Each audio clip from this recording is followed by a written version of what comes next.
Cuando hablamos de la crucifixión de Jesús, ¿sí? Cuando hablamos de la crucifixión de Jesús, sabemos las previas, ¿no? Las previas fue cuando él fue arrestado, ¿no es cierto? Eh, en realidad, si vemos a la luz de la palabra, Jesús no fue sorprendido por esto. Jesús sabía que esto iba a llegar. Él constantemente a sus discípulos, y no solamente porque Jesús lo decía, sino incluso los profetas en el Antiguo Testamento hablaban de un siervo del Mesías sacrificado, ¿no? De que él iba a padecer. Isaías 53 dice que iba a ir como un cordero al matadero y no iba a abrir su boca, ¿no? Entonces, Jesús sabía todo esto y ciertamente él en distintos momentos, en diferentes momentos, se los dijo a sus discípulos. A veces de una manera figurativa, pero a veces se los dijo de una manera directa, ¿no? En algún momento le preguntaron, ¿y cuándo vas a reconstruir este templo, no? Y él dijo que si este templo se derrumbara, al tercer día igual se iba a reconstruir, y se estaba refiriendo a él, ¿no? De que ciertamente él es en quien mora toda la presencia de Dios, ¿no? Entonces, cuando llegamos al punto de que Jesús es arrestado, vamos a ver que Jesús estaba orando. Te invito a que abras tu Biblia en Mateo capítulo 26, verso 36. Entonces, el Señor, al saber que va a ser arrestado, golpeado, juzgado, burlado, crucificado, cualquiera de nosotros estando en ese lugar, definitivamente lo primero que haríamos sería huir de ese lugar, ¿no es cierto? Sabiendo que ya se acerca esa hora. No fue el caso del Señor Jesucristo, ¿no? Sino Él, más allá de ocultarse, Él buscó consagrar su vida, consagrar ese tiempo, concentrarse en su comunión con el Padre, y no solo Él, sino llamó a sus discípulos y los llevó a un lugar llamado Getsemaní, y eso es lo que vamos a ver esta noche, ¿no? La oración en Getsemaní. Entonces, si todos estamos ahí, Mateo 26, verso 36, vamos a leerlo juntos. Dice así: entonces llegó Jesús con ellos a un lugar que se llamaba Getsemaní, y dijo a sus discípulos: sentaos aquí entre tanto que voy allí y oro. Getsemaní, este lugar quizás ya a muchos les suena, ¿no? Porque muchas veces se habla de la oración en Getsemaní, ¿no? Getsemaní significa prensa de aceite, es decir, era un lugar donde aplastaban las aceitunas, dice, para sacarle el aceite, el jugo. Y de alguna manera tenía algo que ver con lo que con lo que iba a suceder con Jesús. Jesús iba a ir a una cruz donde iba a ser machacado, donde iba a ser, como dice Isaías, molido, ¿no? Desfigurado, flagelado, ¿no? Partido su cuerpo, como él mismo lo dijo en la Santa Cena, versículos anteriores al que estamos leyendo. Él mismo anunció que su cuerpo iba a ser partido. Pero ahora él está eh, buscando del Padre en este lugar, ¿no? ¿A qué fue? Dice, él fue, dice, a orar, ¿no? Entonces él dice claramente que ahí fue a orar, y mediante la oración lo que ahí le estaba buscando era la comunión con el Padre. Recordemos que Jesucristo está aquí 100% hombre, y como 100% hombre está dependiendo de la voluntad del Padre. ¿Y cómo dependes de la voluntad del Padre si no tienes comunión o comunicación con el Padre? La oración fue dada justamente para eso, para poder estar en constante comunicación, comunión, relación con el Padre. Y vemos el ejemplo entonces en Jesucristo, que cuando está a puertas de uno de los momentos más duros, por así decirlo, el momento más duro de su vida como hombre, cuando está a puertas de todo lo que acabamos de decir, de ser crucificado, flagelado, burlado, atravesado por una lanza, lo que él hace es va y busca la comunión con el Padre. La pregunta hasta este punto: ¿qué hacemos nosotros cuando de pronto vemos que se nos viene, como decimos, la noche, ¿no? Cuando se nos viene un problema complicado o difícil. ¿Doblamos rodillas, oramos al Padre, o eso es el último recurso? Primero llamamos a los amigos, a los contactos, primero queremos solucionar las cosas en nuestras fuerzas, o acudimos y decimos: Señor, aquí estoy, ayúdame. O huimos simplemente del problema. ¿Qué hacemos? Jesús en este relato nos va a dejar ese gran ejemplo de qué hacer en momentos de aflicción. Mira lo que dice el verso 37 y 38, dice: y tomando a Pedro y a los dos hijos de Zebedeo, por cierto, los hijos de Zebedeo es Jacobo que más adelante se llamó Jacobo y Juan, dice, ¿no? comenzó a entristecerse y a angustiarse en gran manera. Entonces Jesús les dijo: mi alma está muy triste hasta la muerte. Quedaos aquí y velad conmigo. Entonces aquí vemos Mateo, el autor de este evangelio, que es Mateo, nos está relatando esas expresiones humanas del Señor Jesucristo, porque está diciendo palabras como que comenzó a entristecerse, a angustiarse en gran manera, y dijo: mi alma está muy triste hasta la muerte. Aquí nos está hablando de la humanidad de Jesús, ¿no? Y esas características nos lo está dando Mateo. Más adelante Lucas también nos va a decir que sudó como gotas de sangre. No dice que sudó sangre, sino como gotas de sangre en esa aflicción. Es que en realidad lo que él iba a padecer no era poco, pues, ¿no? Lo que se le estaba viniendo y él sabía que iba a suceder no era poca cosa. Definitivamente no solamente iba a ser flagelado, crucificado físicamente, sino que él sabía que iba a cargar todo el peso del pecado de la humanidad. Y dentro de ese peso del pecado estabas tú, y estaba yo, y estaba el peor delincuente. Todos estaban ahí. Y definitivamente esto hace que Jesús se sienta así, ¿no? Mi alma está muy triste, dice, y hasta la muerte. Estaba a punto de beber el vaso o la copa de la ira del juicio de Dios, del santo juicio de Dios, del Padre. Mira lo que dice el verso 39. Yendo un poco adelante, se postró sobre su rostro, orando y diciendo: Padre mío, si es posible, pase de mí esta copa, pero no sea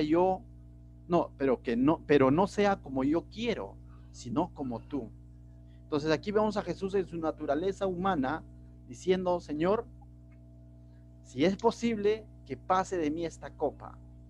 ¿Qué copa diríamos nosotros? La copa es un simbolismo de juicio. La copa significa juicio. ¿Y qué juicio se iba a dar? Se iba a derramar la copa, es decir, la ira de Dios, ¿sobre quién? Sobre el Hijo, sobre Jesucristo. Y uno dice, puedes analizar y decir, ¿cómo un padre puede hacer eso con su hijo? Pero es que ese era el plan de redención. Es que eso es lo que era el justo precio para poder salvarte y salvarme y salvar la humanidad del pecado que nos asedia. Entonces la ira de Dios se iba a derramar sobre Jesús porque Él iba a estar cargando nuestros pecados. No porque de pronto Jesús era pecador, sino porque Él estaba cargando nuestros pecados. La ira de Dios se iba a derramar en la cruz del Calvario sobre el Hijo de Dios. El juicio de Dios se iba a dar en la cruz del Calvario, porque la paga del pecado es muerte, y ciertamente tenía que morir el Cordero de Dios que quita el pecado del mundo. Ese Cordero inocente que no había cometido pecado tenía que ir a esa cruz a cargar tu pecado y ponerlo ahí y clavar tus pecados en la cruz y pagar por tus pecados, para el tercer día resucitar y decirte: el que cree en mí ciertamente vivirá. Entonces era totalmente algo que lo que iba a suceder no era poca cosa, ¿no? Y Jesús está en su naturaleza humana, está diciendo que pase de mí esta copa. Pero es interesante que no acaba ahí el versículo, sino dice: pero no se haga como yo quiero. O sea, en su naturaleza humana era algo doloroso lo que se venía, pero finalmente él dice: pero quiero ser obediente a tu voluntad, ¿no? Entonces, según de Corintios 5:21, mira lo que nos dice: al que no conoció pecado, por nosotros lo hizo pecado, para que nosotros fuésemos hechos justicia de Dios en él. Entonces te estarás dando cuenta que de pronto Jesús aquí no está pidiendo perdón, porque él no había cometido pecado. Si él hubiera cometido pecado y tenía que ir a una cruz, hubiese dicho: Padre, perdóname. Sino muy por lo contrario, cuando él estuvo en la cruz dijo: perdónalos, porque no saben lo que hacen. Jesús aquí lo que está haciendo es tomar nuestro lugar, tal como Pablo le dice en 2 Corintios 5:21. Al que no conoció pecado, es decir, al que no cometió pecado, por nosotros lo hizo pecado, para que nosotros fuésemos hechos justicia de Dios en él. Entonces es necesario entender esta verdad para poder entender Juan 3:16, que es bonito recitarlo, pero cuando tú entiendes estas verdades, vas a entender cuando la Biblia dice en Juan 3:16, porque de tal manera amó Dios al mundo, y aquí te darás cuenta, su amor, ¿no? Su amor no fue algo que, bueno, te amo y toma tu ramo de flores, no. Su amor fue de que Él entregó, dice Juan 3:16, y ese entregó es de que por nosotros lo hizo pecado, y la ira de Dios, el santo juicio de Dios se derramó en la cruz del Calvario sobre Jesucristo. Y Él permitió que suceda todo lo que sucedió, que lo crucifiquen, se burlen, le atraviesen la lanza y todo lo demás. Y detrás de todos estos soldados judíos que lo acusaron estaba lógicamente Satanás, ¿no? Estaba Satanás haciendo todo esto. Y eso lo veremos justamente el día de mañana cuando veamos la crucifixión, ¿no? Cómo es que Dios, cómo es que Jesús derrotó a la muerte, derrotó a mismo Satanás con esta crucifixión. Pero ahora estamos en las previas, ¿no? Entonces Jesús se sometió a la voluntad del Padre en todo momento, ¿no? Aunque duela, la voluntad de Dios, dice la Biblia en Romanos, que es buena, agradable y perfecta, aunque haya dolor. Por eso es que Jesús con toda autoridad te puede decir que en el mundo tendréis aflicción, porque Él venció al mundo, dice, porque Él realmente venció todo tipo de aflicción. La mayor aflicción que te puedas imaginar, Él la venció. Y por eso que te dice, confía, toma fuerzas y la vencerás, no dice, sino confíate en mí, porque yo he vencido. Porque Él es el ejemplo de cómo vencer la aflicción, no huyendo de la aflicción, no luchando en sus fuerzas, sino sometiéndose al Padre. Lo que hizo fue consagrar su vida al Padre. Con su naturaleza humana, Él se sometió a la voluntad del Padre. Ese es un gran ejemplo que nos deja Jesucristo en esta porción, y no solo en esta porción, definitivamente en toda su vida, ¿no? En todo su ministerio, Él se sometió a la voluntad del Padre. Cuando los judíos venían y le decían y lo cuestionaban, Él decía que Él hace simplemente la voluntad del Padre, que eso es su alimento, hacer la voluntad del Padre. Hasta este punto, cuando vienen momentos difíciles, complicados, de tentación, de aflicción, de pronto hacer la voluntad del Padre en momentos buenos, por así como la llamamos nosotros, es fácil. Pero cuando vienen momentos difíciles, hacer la voluntad de Dios no nos parece tan agradable ni tan perfecta. Y a veces caemos en el error de cuestionar a Dios. A veces caemos en el error de ¿qué? De tratar de luchar en nuestras fuerzas, tratar de solucionar bajo nuestro criterio. Y déjame decirte que los resultados no van a ser mejores que cuando tú te sometes a la voluntad del Padre. Lo único que vas a hacer es empeorar el problema, alargar el dolor o simplemente desconectarte de la comunión con tu Padre. Las pruebas son necesarias, Jesús la dijo. Hay una promesa que está en Timoteo, no me acuerdo el versículo ni el, pero está en Timoteo, lo buscan, dice, el que quiera vivir piadosamente, dice, sufrirá persecución. Nadie se atreve a decir así nada más, dice, tomo esa promesa, ¿no? Imagínate decir, tomo esa promesa. Pero dice, el que quiera vivir piadosamente, sufrirá persecución. Es complicado. Mateo 5, 10 o 12, si no me equivoco, en las bienaventuranzas dice, bienaventurado el que es perseguido a causa de mi justicia, por hacer lo correcto, por obedecer la voluntad del Padre. Bienaventurado. También es complicado obedecer eso. Pero Jesús nos dejó el mayor ejemplo, mis hermanos, de cómo reaccionar ante las aflicciones, de cómo reaccionar ante las pruebas. ¿Qué dice? Él acudió en oración al Padre. Y fue una oración donde él se sometía a la voluntad del Padre. No fue una oración donde él de pronto decía, declaro, o quiero, o deseo que sea así. No fue una oración en la que él decía, voy a torcer la voluntad de la mano del Padre. No fue una oración en la que él pretendía torcer la voluntad del Padre, sino en la que él se sometió a la voluntad del Padre. Verso 40, mira lo que nos dice, vamos a seguir avanzando, dice, vino luego a sus discípulos y los halló durmiendo. Aquí vemos un contraste, ¿no?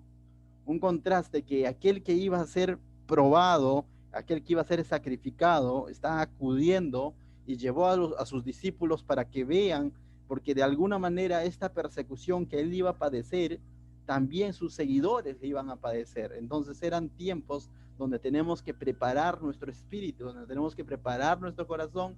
Pues entonces lleva a sus discípulos, pero dice que cuando viene a ellos, verso 40, vino luego a sus discípulos y los halló durmiendo.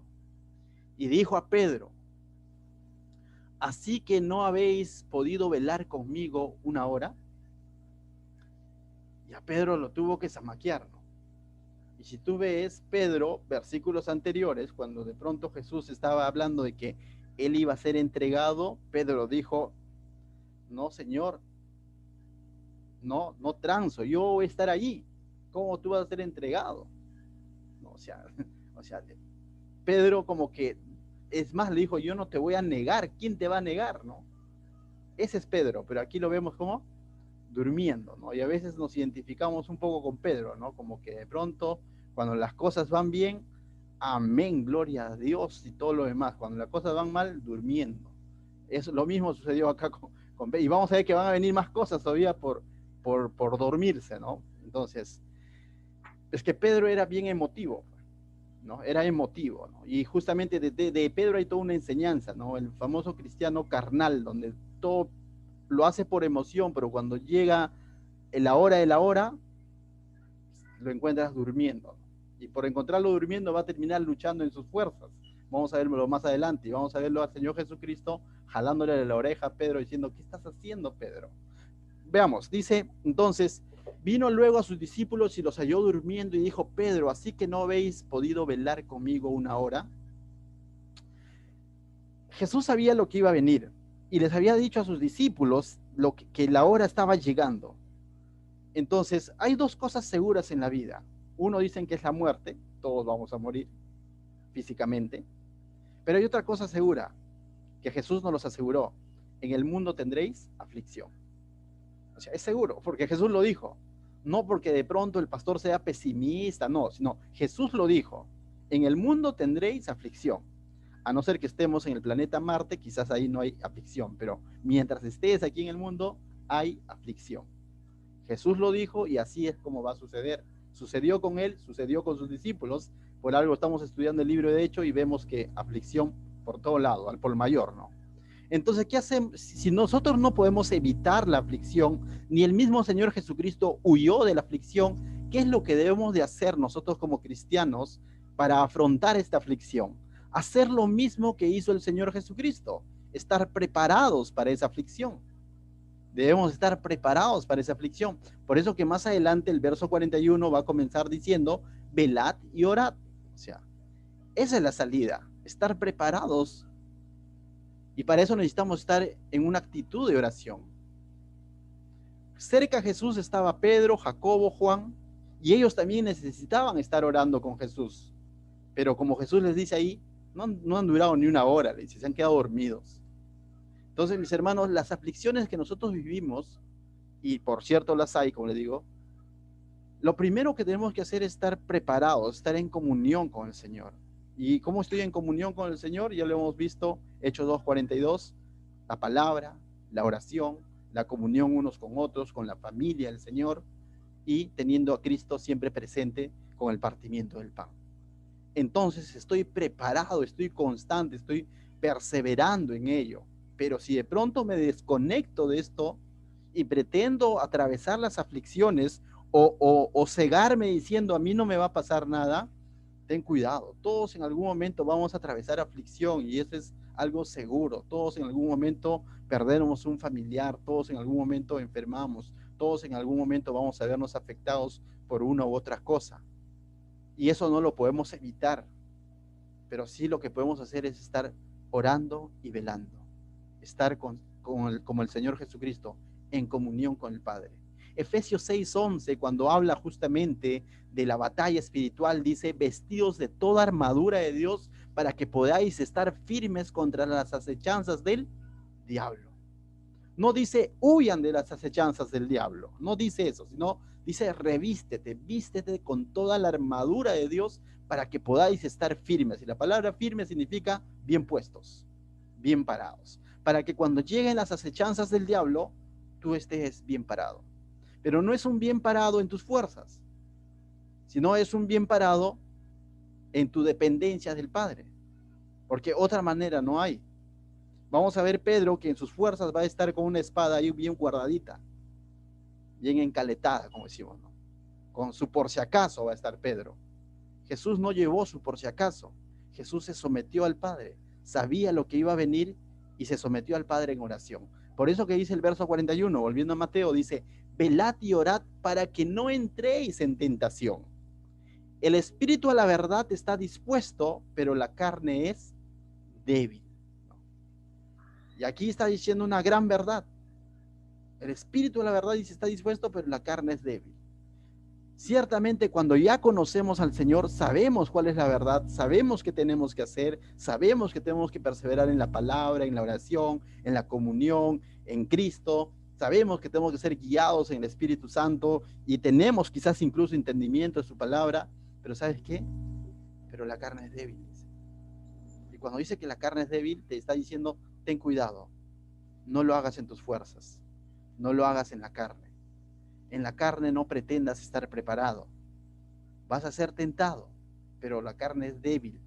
No sé si te ha pasado, ¿no? Hay días que emocionalmente de pronto Dios bendice o amaneció soleado y decimos, hoy es mi día, ¿no? O de pronto te levantaste con el pie derecho y dices, me levanté con el pie derecho, entonces este es mi día, ¿no? Hoy día sí voy a leer mi Biblia y dices, de ahora en adelante leo mi Biblia todos los días, un capítulo por día y comienzas y como la pila que no es Duracell, cualquier otra chinita, ves que a los 3 días se va bajando y de pronto dices, pero si hace 3 días estuve empilado, pero si hace 3 días atrás dije, amén, gloria a Dios, a esa prédica que dio el pastor y dije, sí, esa palabra ha sido para mí y de pronto sentiste que la pila se fue bajando y de nuevamente te desconectaste del Señor.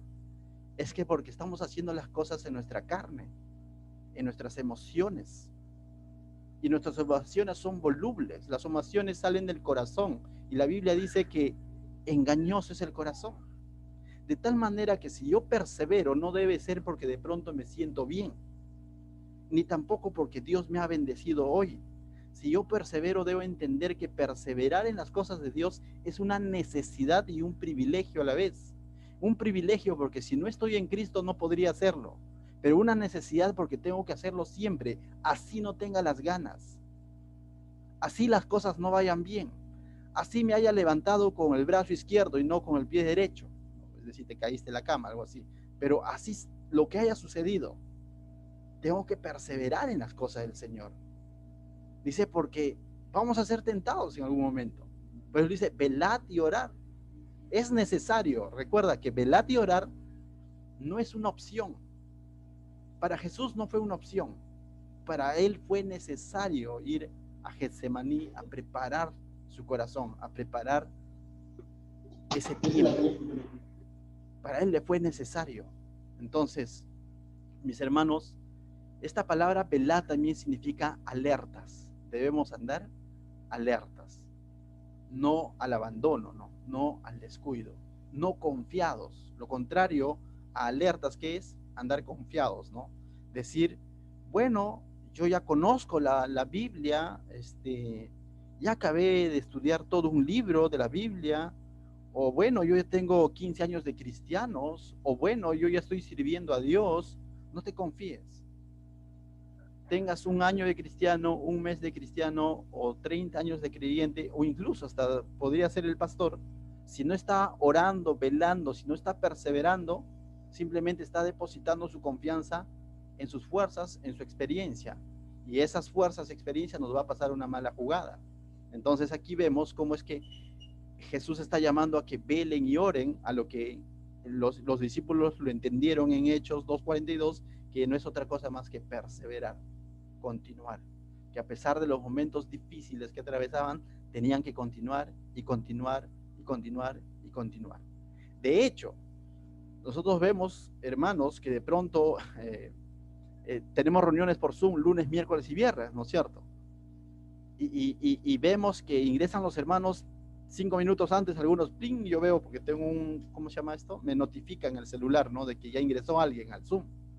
Y veo constantemente, hay un nombre que entra siempre 5 minutos antes. No sé, es la hermana Raquel, ¿no? Que está conectándose ahí, y digo, qué bueno. Y así como ella, yo veo que muchos se conectan, y quizás te ha pasado, a mí me ha pasado, digo, bueno, voy a conectarme porque hay necesidad de orar, ¿no? Mira, me han hecho llegar un pedido de oración, me llamó un tío, me llamó un primo, no sé si te ha pasado, una amiga, un hermano en Cristo diciendo, oye, oren por mí. Entonces dices, ah, Señor, hay necesidad de oración, tengo que entrar porque hay gente necesitada de ti. Y cuando entro al tiempo de oración y termina el tiempo de oración, me doy cuenta que el necesitado era yo. Te das cuenta que cuando al final, si bien es cierto, has orado por los demás, pero el ministrado fuiste tú. Porque el que estuvo en comunión con el Padre fuiste tú. El que estuvo levantando una oración y estuvo en esa plena comunión con el Padre fuiste tú. Y aunque creamos que estamos orando por las necesidades de alguien más, en el fondo el Señor está supliendo la necesidad mayor nuestra, que es estar en comunión con Él. Entonces te animo a que sigas orando y velando. Si el Señor Jesús lo hizo, nosotros con mayor razón. Nosotros con mayor razón. Verso 42, mira cómo dice. Otra vez fue, dice, y oró. Es interesante. No dijo, ya oré, ya entré al Zoom el día lunes, por lo tanto, miércoles y viernes, vacaciones, el otro lunes nos vemos. Dice, orad. Otra vez fue y oró por segunda vez diciendo, Padre mío, si no puede pasar de mí esta copa, sino que yo la beba, hágase tu voluntad. 43. Vino otra vez y los halló durmiendo porque los ojos de ellos estaban cargados de sueño. Y dijeron, pastores, que estoy estudiando, por eso no puedo entrar al Zoom. Ah, no, no dijo eso, disculpen. Sino dijo, y dejándoles se fue de nuevo y oró por tercera vez diciendo las mismas palabras.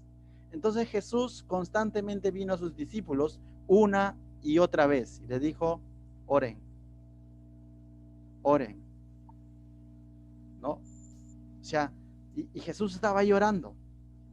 Y es interesante que ahí en medio de esa oración, el verso 42 dice, su oración era, hágase tu voluntad. Y yo diría, ¿y se hizo la voluntad del Padre? Sí.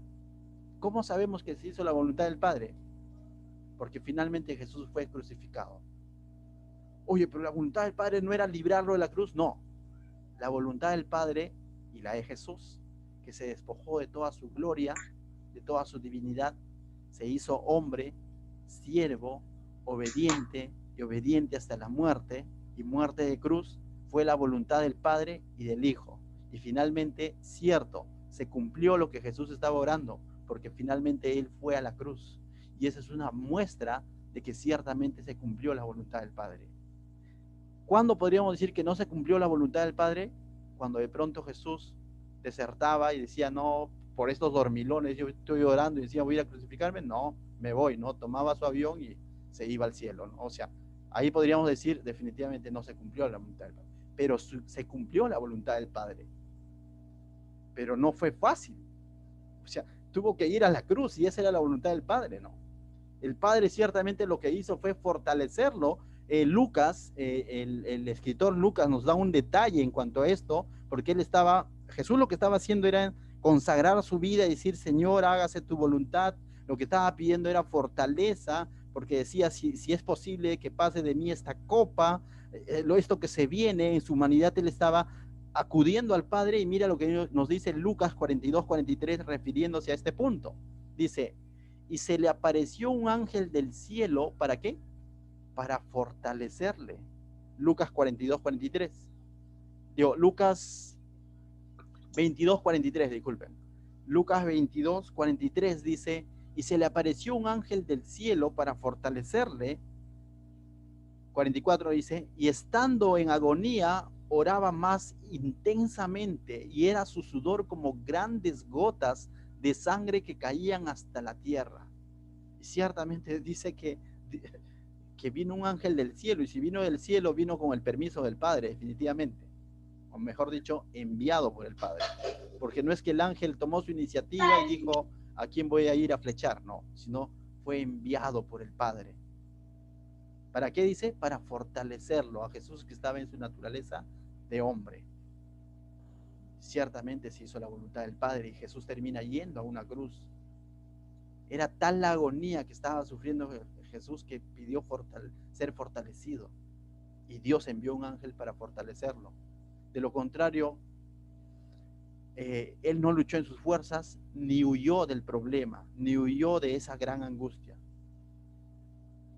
Ya recuerda, no solamente iba a ser una tortura física, tenía que ver con un peso espiritual de toda la humanidad, que es llamado pecado. O sea, no era algo tan sencillo, era, yo creo que el mayor sacrificio definitivamente que se iba a dar en toda la historia de la humanidad.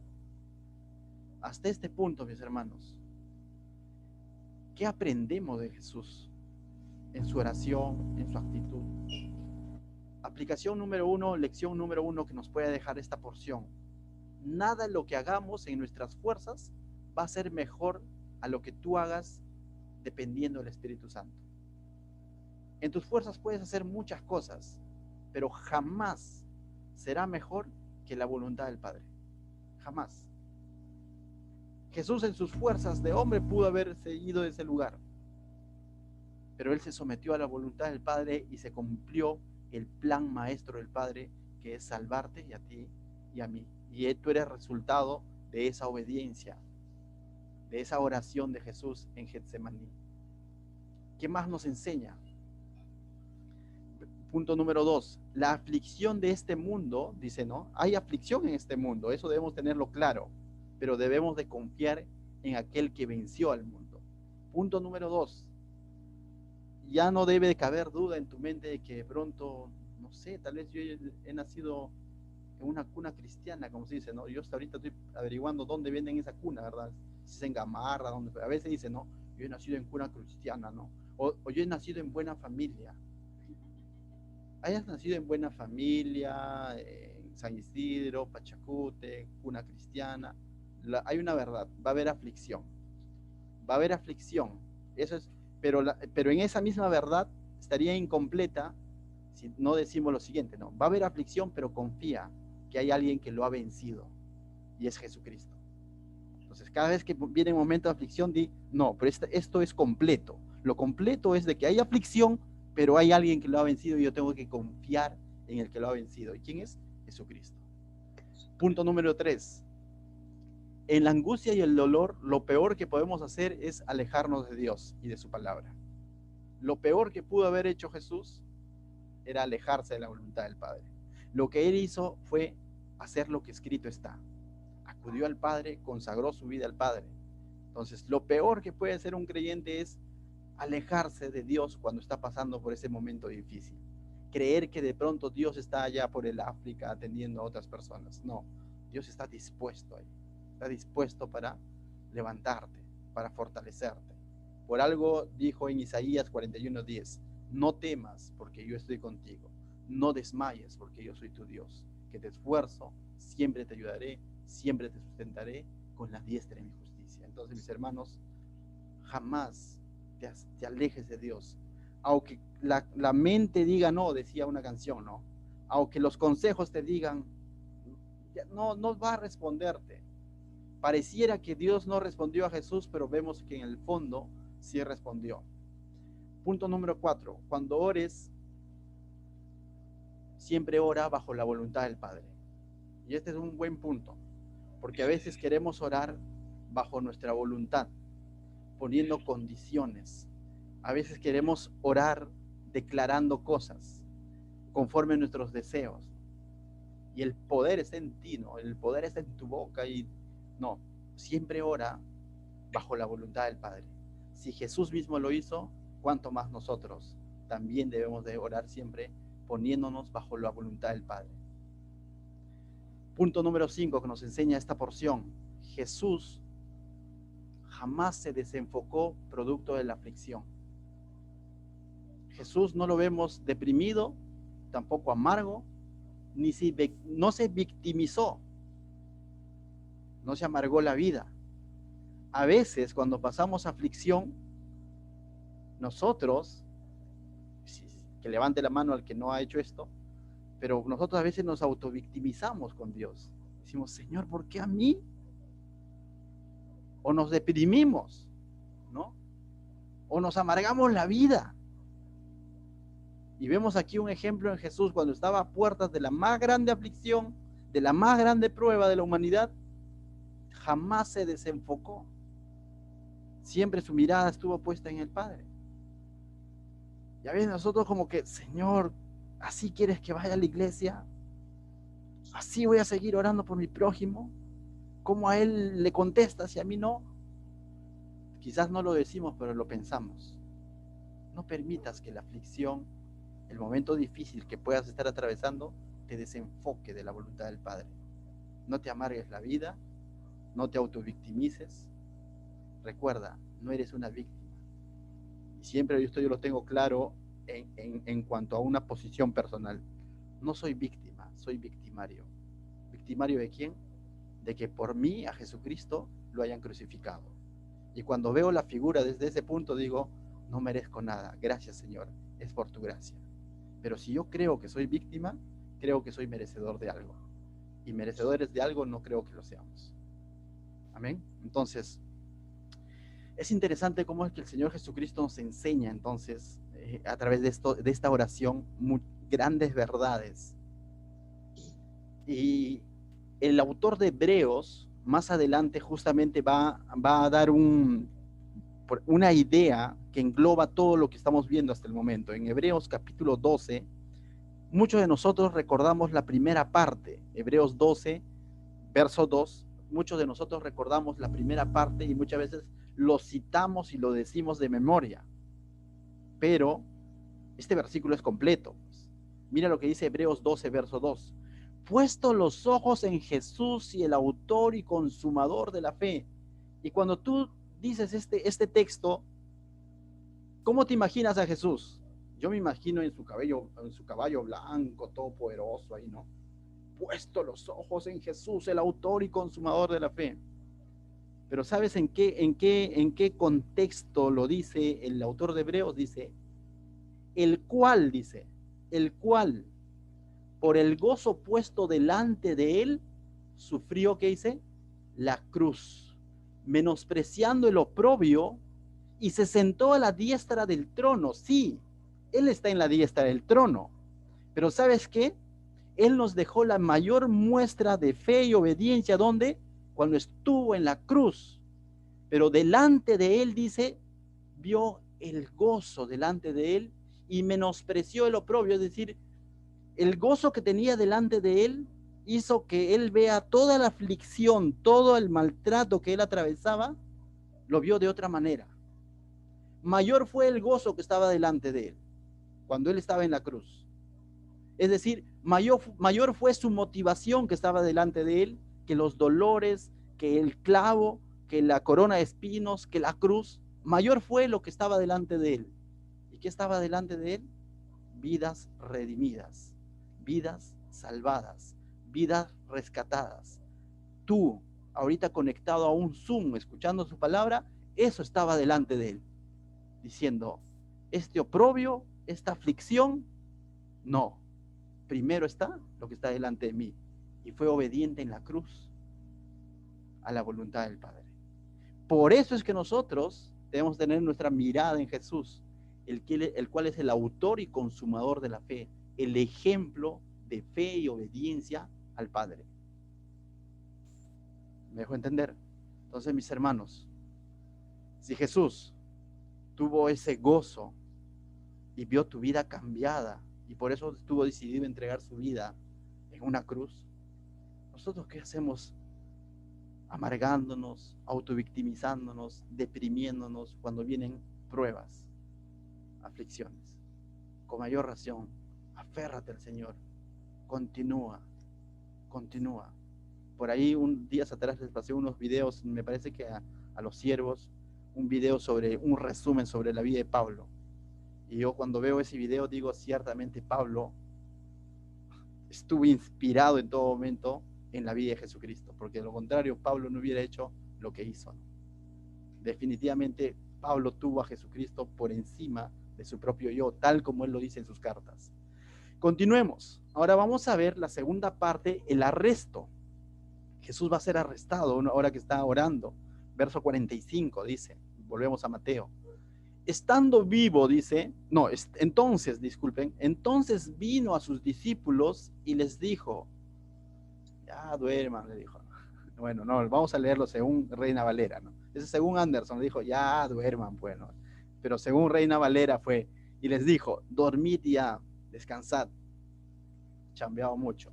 He aquí ha llegado la hora, les dijo, y el Hijo del Hombre es entregado en manos de pecadores. Levantaos, vamos, ved, les está diciendo, vengan a ver, se acerca el que me entrega. Entonces vemos aquí algo interesante, lo que te acababa de decir al inicio. Jesús sabía que él iba a ser crucificado, él sabía que iba a ser entregado, porque él mismo le dice, chicos, huyamos, ¿no? Sálvense quien pueda, no le dice eso, ¿no? Mucho menos los deja ahí durmiendo y se tira a la fuga. No, definitivamente no vemos eso, sino él más bien confirma algo que ya él sabía que iba a suceder, ¿no? Jesús murió en el tiempo establecido, ni antes ni después. Jesús tiempo atrás había dicho, Jesús dijo, yo entrego mi vida, nadie la toma, sino yo de mí mismo la entrego. O sea, Jesús sabía que su hora había llegado. Entonces, cuando Jesús va a la cruz, fue el tiempo perfecto. Justamente fue, dice, cuando el pueblo de Israel estaba celebrando las fiestas de la Pascua. Porque si tú retrocedes allí en Mateo, versículos anteriores de este Mateo que estamos leyendo, capítulo 22, vas a ver la celebración de la Santa Cena, que era un día de Pascua. Y ahí es donde él enseña el nuevo pacto. Entonces, Jesús sabía y Dios dispuso todo el contexto histórico de la humanidad para que sucediera ese día, esa fecha. Un tiempo de Pascua, ¿para qué? Para que todos los pueblos de distintos lugares puedan ver la crucifixión de Jesús y para que sea anunciada a todos los pueblos y para que se cumpla también esa figura que nosotros ya lo hemos explicado, que se da en Éxodo, la Pascua, el Cordero de Dios santo que se derramaba para cubrir los dinteles y para que todo aquel que cubría los dinteles de su casa, el pasaje, ¿no? El ángel no traiga muerte a sus hogares, a los primogénitos. Y ahora vamos a ver que Jesús, su sangre va a ser derramada dentro de poco. ¿Para qué? ¿Para qué? Para que tengan vida y libertad todos los que creen en él. Muy bien, entonces, disculpen, dije el ángel de la muerte, era el ángel del Señor. En Éxodo es el ángel del Señor el que pasó y tomó la vida de los primogénitos, mas no tomó de los primogénitos de Israel. Esa figura del pasaje se estaba cumpliendo ahora en el tiempo de la Pascua, miles de años después, pero con la crucifixión de Jesús. Por eso que Jesús les dice, chicos, levántense, se acerca el que me entrega. Llegó el momento, llegó la hora. Entonces, la crucifixión de Jesús no fue algo fortuito, no fue algo improvisado, sino fue algo que realmente estaba planificado. Verso 47 dice, mientras todavía hablaba, vino Judas. Vino Judas, uno de los 12, dice, y con él mucha gente con espadas y palos de parte de los principales sacerdotes y de los ancianos del pueblo, y el que le entregaba les había dado señal diciendo, al que yo besare, ese es, prendedle, es decir, atraparlo, ¿no? Y enseguida se acercó a Jesús, dijo, salve maestro. Le besó y Jesús le dijo, amigo, ¿a qué vienes? Entonces se acercaron y echaron mano a Jesús y le prendieron. Y cuando Jesús le pregunta y le dice, ¿a quién vienes? No es que Jesús no sabía, ¿no? O sea, Jesús sabía, lo que le está tratando de hacer es recapacita. Si tú lees toda la historia bíblica, Dios cada vez que ha llamado al ser humano que está en pecado al arrepentimiento, muchas veces lo ha hecho a través de preguntas. Remontémonos al Génesis. Cuando el ser humano pecó, Jesús dijo, Adán, ¿dónde estás? ¿Por qué te escondes? Dando esa oportunidad de decir, la malogré. Cuando David pecó, también vino un hombre llamado Natán y le dio un relato para que él se arrepienta. Cuando Saúl pecó, igual. Y aquí también hay una pregunta, ¿a qué vienes? Él pudo haber dicho, a entregarte, pero me arrepiento. y pudo haber pedido perdón, no lo hizo. Pero esta pregunta no es que de pronto Jesús no sabía. Y veamos un poco la escena, ¿no? Judas conocía el carácter del maestro, sabía cómo era Jesús, sabía que Jesús les había dicho que cuando te golpean en una mejilla vas a dar la otra. Conocía a Jesús, sabía que Jesús no luchaba con palos, con piedra, con espada. Él sabía, pero sin embargo, levanta toda una escena, ¿no? Viene, dice, ¿cómo? Este apartado de los 12, ¿no? Porque era uno de los que se apartó y es Judas.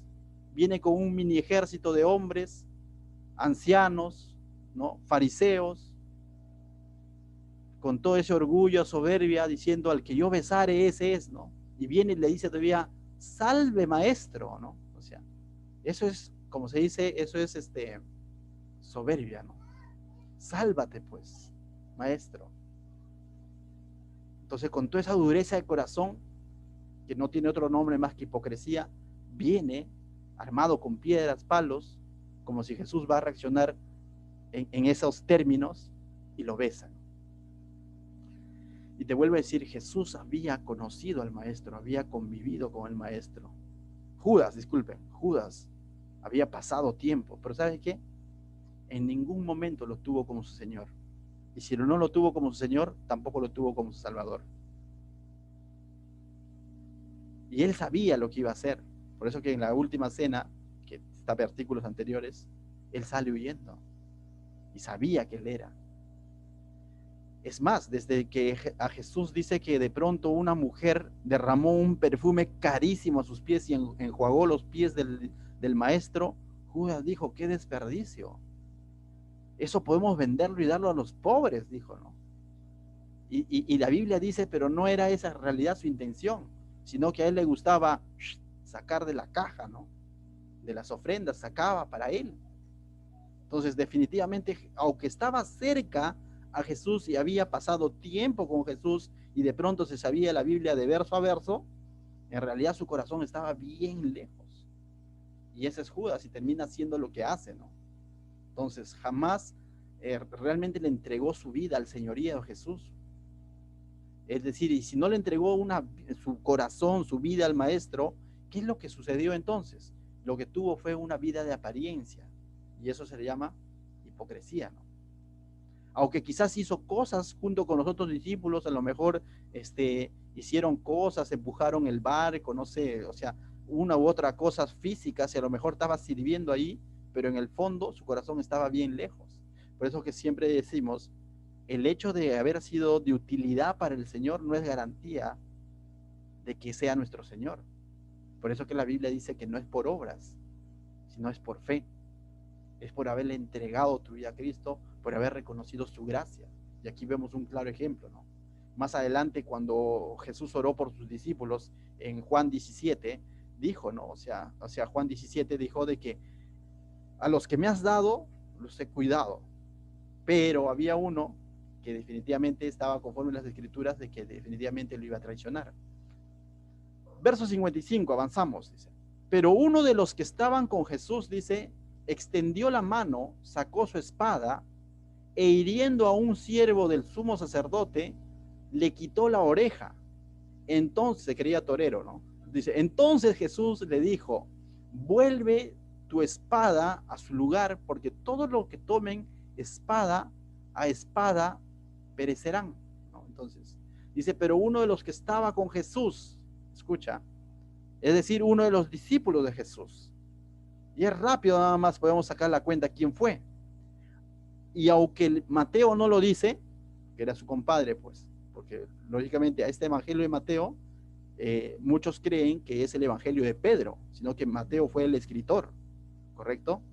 Lucas, el investigador, tampoco nos delata quién fue, porque Pedro, cuando Lucas escribe, Pedro era, ¿cómo se puede decir? Era uno de los pilares en la iglesia de Jerusalén.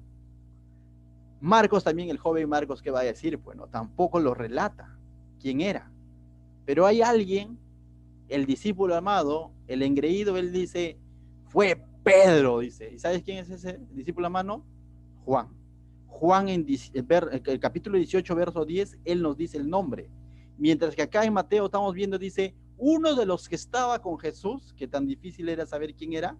No, Juan lo dice así, con nombre completo, con su antiguo y su nuevo nombre, dice.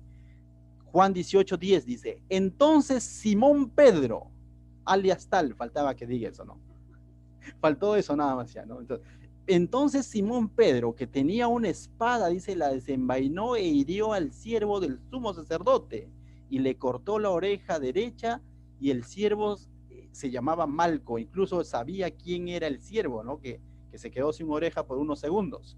Jesús entonces dijo a Pedro, mete tu espada en la vaina, la copa que el Padre me ha dado, no la he de beber. Y nuevamente lo llama a la reflexión a Pedro. Le está diciendo, hey, lo que está sucediendo conmigo, lo que van a hacer conmigo, me van a llevar a una cruz. ¿Acaso no la tengo que atravesar? ¿Acaso la copa no la he de beber? Si el Padre, es la voluntad del Padre que yo sea arrestado, juzgado, crucificado, ¿por qué tú te metes en tu carne? Claro, pues como no has orado, como has estado durmiendo, pero tiempo atrás me has hecho una promesa diciendo, Señor, sobre mi vida, ahora sacas tu guardadito, porque eso es lo que tenía Pedro, nadie le dijo lleve espada, sacó su espada y termina haciendo lo que hace. Y aquí vemos los resultados de aquel que no está velando ni está disponiendo su vida o consagrando su vida al Señor, porque termina haciendo las cosas en sus fuerzas, dañando al prójimo. Y luego, ¿cómo más adelante iba a predicar sobre el amor de Jesús? Malco lo hubiese, cada vez que Pedro predicaba, lo hubiese dicho, hey, ¿cómo puedes hablar? ¿Cómo Malco, el que a quien le cortaron la oreja, cómo Pedro más adelante pudiera decirle, Malco, ven, te invito a la iglesia? Malco le diría ahí. Entonces Jesús tenía que remediar este daño. Entonces nos damos cuenta que las cosas que son hechas en la carne definitivamente no son mejores a la voluntad del Padre. Y Jesús se va a dar tiempo en ese momento de que está siendo arrestado, de que está a puertas de ser crucificado, se va a dar tiempo de restituir justamente esta oreja. Pero si Pedro hubiera estado velando y hubiese escuchado la oración de Jesús, las cosas hubieran sido diferentes, ¿no? O sea, si Pedro no hubiera estado durmiendo, su reacción hubiese sido distinta, porque hubiese escuchado al maestro decir, Señor, que se haga tu voluntad. Y cuando lo arrestaban a Jesús hubiera dicho, ciertamente se está haciendo la voluntad del Padre, y no hubiera interferido en sus fuerzas. Pero como Pedro estuvo durmiendo, ahora vemos los resultados justamente, y no tanto su pecado es de que era dormilón, sino que lo que vayamos al punto de que su pecado era que no estaba velando y orando, no estaba en sintonía con la voluntad de Dios. Y ese es el pecado. El pecado no tanto que se haya quedado dormido, pero que si estás orando y te quedaste dormido, quizás te ha pasado y de pronto ahorita te estás asustado diciendo, oye, yo me quedo dormido cuando oro. No, no se refiere a eso, sino que no había esa actitud de dependencia y no estaba sintonizado a las palabras del Señor Jesucristo. Y él ya les había explicado en la Santa Cena, mi cuerpo va a ser partido, pero sin embargo él quiere hacer las cosas en su carne, ¿no? Él quiere tomar venganza en su carne y quiere cumplir su promesa en su carne, y finalmente Jesús lo termina llamando la atención, ¿no? O sea, le termina llamando la atención. Pablo en Efesios 5:14 dice algo interesante, dice, despiértate tú que duermes y levántate de los muertos y te alumbrará Cristo. Entonces Pablo exhortaba que no a que al dormilón físico, sino estaba exhortando a que en la vida espiritual tenemos que estar siempre orando y velando. No hay chance, mis hermanos. En las cosas del Señor no puede haber esa chance de decir, voy a dar unas vacaciones espirituales, o no me siento bien, en todo caso hoy no oro, no leo la Biblia. Cierto, hay ocasiones en las que puede ser enfermedad, puede ser trabajo, pero recuerda, debemos de mantenernos en esa actitud de búsqueda, de dependencia del Señor siempre. Jamás, por eso que Pablo decía, ¿no? Mire aquel que cree que está firme, que no caiga. cuando de pronto pasa por nuestra mente que ya todo está bien, ¿no? De que no creo que sea tan necesario orar, no creo que sea tan necesario congregar, no creo que sea tan necesario leer la Biblia, ahí es el momento en el que ya estás pronto a caer. Sucedió con Pedro y podría suceder con nosotros, y esto es lo que nos da traer esta lección, esta parte de aquí, ¿no? Debemos estar velando, mis hermanos, orando.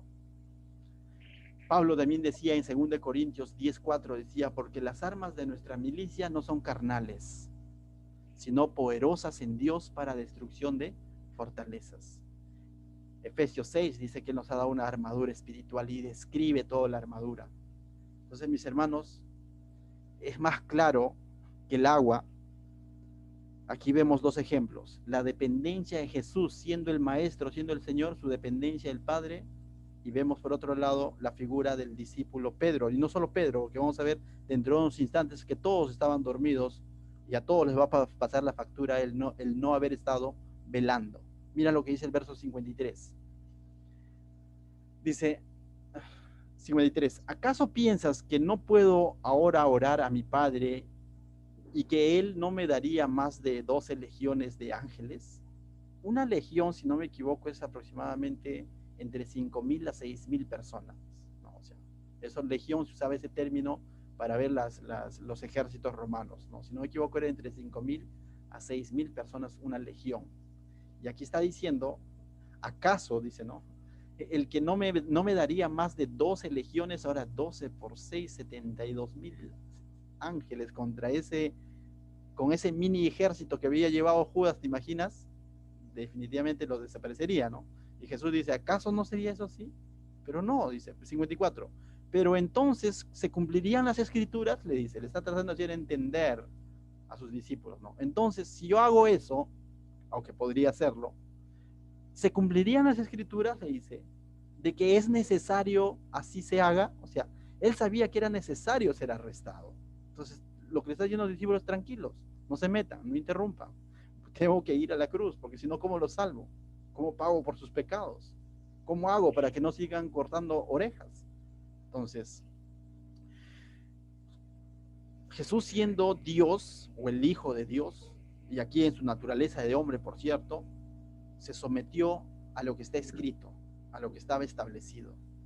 De la misma manera, nosotros debemos de rendirnos a lo que dice la Biblia, a lo que Dios quiere de nosotros, a la voluntad o al plan de Dios para nuestra vida. ¿Y cómo la averiguo? En oración y leyendo su palabra, y Él va a responder a tu corazón, a tu espíritu, definitivamente. ¿Cuál es la voluntad en una u otra ocasión, en una u otra decisión que tengas que tomar? O como cuál es la voluntad para tu vida en sí, cuál es la voluntad del Padre para el hogar que vas a formar. Pero en todo momento tienes que estar en esa actitud de decir, Señor, hágase tu voluntad. ¿Por qué lo digo? Porque hay gran distancia entre hacer la voluntad del Padre, entre obedecer la voluntad del Padre, a conocerla, incluso predicarla, decirla. Eso los fariseos también lo hacían. Ellos de memoria te recitaban el Antiguo Testamento, las leyes, y eran grandes oradores y les gustaba, dice, hablar en público. Por algo la Biblia dice que debemos ser no solamente oidores, sino hacedores. Y Jesús es el ejemplo de que Él fue un hacedor de la palabra, ¿no? No solamente la predicó, sino la obedeció. Entonces, el Señor nos está llamando a ser hacedores de la palabra. No nos está llamando a ser buenos oradores de la palabra o buenos conocedores de la palabra. Porque simplemente ser un orador de la palabra, un conocedor de la palabra, no cambia vidas. Lo que cambia vidas es una obediencia a la palabra desde las cosas más pequeñas y sencillas de tu vida. Y estar siempre dispuestos a decir, Señor, hágase tu voluntad. Y el Señor Jesús dijo aquí, yo podría decir que mi Padre mande 12 legiones de ángeles, de eso, pero ¿cómo se va a cumplir lo que está escrito? ¿No? Entonces, de la misma manera, nosotros, mis hermanos, recuerda, somos llamados a obedecer la palabra. No tanto a hacer lo que de pronto nuestro corazón, nuestro deseo dice, o lo que como por ahí escucho, ¿no? Declara, ¿no? Declara, o sea, conforme los deseos de tu corazón, declara, dicen, y las cosas sucederán, dicen. Ten cuidado con ese tipo de declaraciones. Hace unos días les dije bien claro, ¿no? ¿Qué podemos declarar? Lo que está escrito. ¿Qué está escrito? Que Jesús es el Hijo de Dios, que si tú crees en Él, eres salvo. Esas cosas que tú eres hecho hijo de Dios, eso puedes declarar. Que el Santo Espíritu de Dios ha venido a morar en ti, eso puedes declarar. Pero de que de pronto te va a llegar un carro de último modelo, eso, ese tipo de declaraciones, definitivamente distamos de eso, porque si estará en la voluntad del Padre, ¿no? O sea, no sabemos, o sea, y cosas que no están en la voluntad del Padre, definitivamente ni declararlas, sino simplemente someternos a la voluntad del Padre. Yo te digo, si Jesús lo hizo, ¿cuánto más nosotros? Verso 55, y vamos acabando, dice: en aquella hora dijo Jesús a la gente: como contra un ladrón habéis salido con espadas y con palos para prenderme, es decir, para atraparme. Cada día me sentaba con ustedes enseñando en el templo y no me atraparon, o sea, no me prendiste, no me atraparon. Mas todo lo que sucede para que se cumplan las escrituras de los profetas, entonces todos los discípulos dejándole, ¿qué dice? Huyeron. Cuando Jesús dijo, mas todo lo que está sucediendo es porque se va a cumplir la escritura de los profetas. Y los discípulos escucharon eso y en una despertaron, ¿no? O bueno, estaban despiertos, entre comillas, pero salieron disparados, ¿no? Pedro, no sé si dejó la espada, se llevó, pero también salió huyendo. Entonces tú dices acá, resultaron otros Judas. O sea, prácticamente, si lo vemos así, como que Judas tiene culpa definitivamente, pero también los discípulos, ¿no? Porque huyeron, dice, o sea, abandonaron al maestro.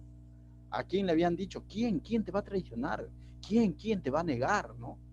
Aquellos que dijeron, por favor, cuando estés allá, para yo estar a tu derecha, yo a la izquierda, ahí estaba Juan, Jacobo, salieron disparados, ¿no? O sea, y definitivamente aquí estamos viendo las consecuencias de no haber estado orando y velando. Muchas veces, cuando nos vemos en aprietos, con nuestras actitudes, terminamos negando al Señor. Con nuestros hechos, terminamos huyendo y dejando parado al Señor, por así decirlo. Con nuestras formas de reaccionar, con nuestras formas de actuar, muchas veces distamos del Señor. Y a veces te sientes mal, dice, oye, ¿verdad? Hoy día hice quedar mal al Señor porque fui probado y caí en la provocación pues de ese compañero de trabajo, le respondí así, asá, o no sé. Y nos sentimos mal, ¿no? Porque luego la malogramos, decimos. Pero recuerda, no es que la malograste ahí nada más, sino que esto es una consecuencia de algo que no has estado haciendo. Tu comunión a lo mejor con el Padre no estaba bien. A lo mejor descuidaste algo días atrás o esa mañana. Entonces ahora lo único que está pasando es que está evidenciando que nuestra carne, ¿no? Y ellos huyeron porque habían estado durmiendo, no estaban preparados, no estaban velando. Entonces todo, siempre hay una causa y una consecuencia, ¿no? Entonces está dando las consecuencias. Pero hay una gran diferencia. Ellos, Jesús dice en Juan 17, verso 12, cuando habla de los discípulos, dice que ellos, el Padre se los había dado, es decir, ellos le pertenecían a Jesús. A pesar de que huyeron, sí. A pesar de que lo abandonaron, sí, ellos le pertenecían al Padre. Juan 17, 12 dice, cuando estaba con ellos en el mundo, dice, yo los guardaba en tu nombre, a los que me diste. Yo los guardé y ninguno de ellos se perdió, sino el hijo de perdición, para que la escritura se cumpliese. Había 11 que él los guardó, los cuidó y no se perdieron. Pero aquí lo abandonaron, sí. Lo abandonaron, sí. Como tú y como yo, que en algún momento fallamos. Pero eso no quita que no seas un hijo de Dios, si es que ya estás en Cristo. Pero hubo uno que era hijo de perdición, es decir, estaba de lejitos nada más.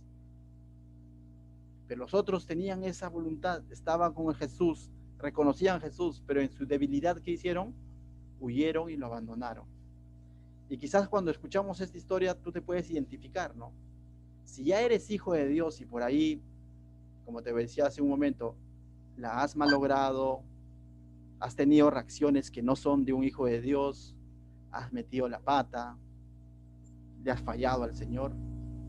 Para los que ya son hijos de Dios, los que han entregado su vida a Cristo, pero la han malogrado, 1 Juan 1:9 dice: si confesaren nuestros pecados, Él es fiel y justo para perdonar nuestros pecados y limpiarnos de toda maldad. Entonces, mis hermanos, ciertamente somos hijos de Dios y no somos perfectos. Y de pronto hemos estado descuidando nuestra comunión con Dios. Y de pronto no hemos estado velando y orando. Y en algún momento le has fallado al Señor. 1 Juan 1:9 es para ti. Confiesa tu pecado, confiesa tu frialdad, confiesa tu falta de devoción, confiesa de que no has estado orando, confiesa de que no has estado buscando su palabra y dile: Señor, ayúdame, límpiame, quiero acercarme más a ti. Y lo va a hacer. Él lo va a hacer, dice. Él es fiel y justo, dice, para perdonar. Lo va a hacer. Pero también tenemos el otro grupo. Quizás escuchas la palabra de Dios por primera vez o segunda vez, pero nunca le habías entregado tu vida a Cristo. Y quizás lo has estado siguiendo de lejos, así como Judas, ¿no? No quiero decirte que seas un Judas, pero lo has estado siguiendo de lejos nada más, pero no has reconocido a Jesús como tu Señor, como tu Salvador. Simplemente pensabas que a Jesús se le busca en Semana Santa o en un templo, en una iglesia o en Navidad. Si has sido de esos también, no estás descartado. Judas tuvo la oportunidad para arrepentirse, no lo hizo. El Señor hoy, a través de su palabra, te muestra que Él ha venido a pagar por tus pecados y que lo hizo por voluntad y también por obedecer la voluntad del Padre. Y para ti, si es la primera vez que escuchas el mensaje del Evangelio, también hay una palabra.